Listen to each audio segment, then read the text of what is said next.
Bonjour, je suis Tarek Daher, je suis le délégué général du réseau des régies de quartier. Donc, les régies de quartier sont des associations qui sont nées il y a une quarantaine d'années dans des quartiers populaires.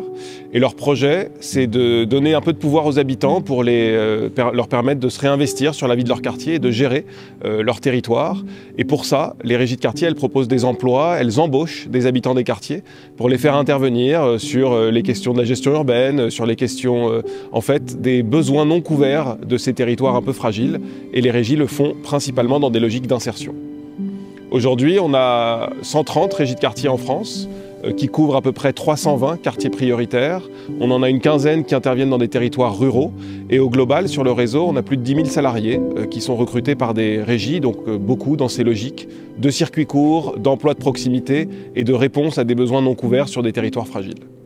Dans le monde de l'insertion, nous sommes assez reconnus pour l'ancrage territorial que nous avons. Aucun réseau ne couvre aussi bien que nous les quartiers populaires et certains espaces du monde rural populaire.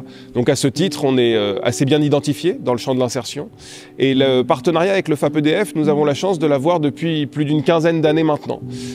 C'est un partenariat qui est indispensable pour nous et qui a quelques caractéristiques vraiment super. D'abord la longévité, la confiance qu'il y a et la manière dont nous nous alimentons mutuellement.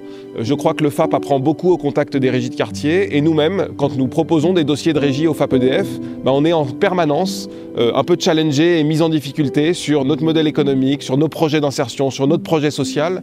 Et je pense que c'est cette relation où on construit ensemble des choses qui est assez rare dans le champ du soutien d'acteurs privés à des acteurs de l'insertion et qui est assez précieux pour nous.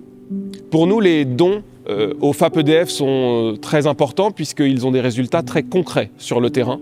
Ce à quoi servent les financements que nous obtenons du FAPEDF, c'est d'abord et avant tout à créer ou à consolider de l'emploi. Sur les 5 dernières années, dans les régies de quartier, on estime que c'est plus de 1200 emplois qui ont été créés ou consolidés grâce au soutien du FAPEDF. Et c'est plus de 100-150 emplois à peu près dans ces eaux-là qui ont été créés directement grâce à ces subventions-là. Donc ce sont des fonds indispensables pour être un vrai levier de développement économique localement.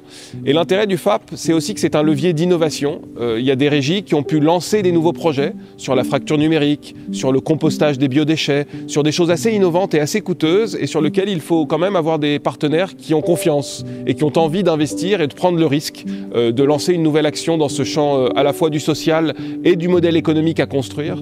Et ça, le FAPEDF le permet également. Faire un don au FAPEDF, c'est aussi faire pousser la solidarité.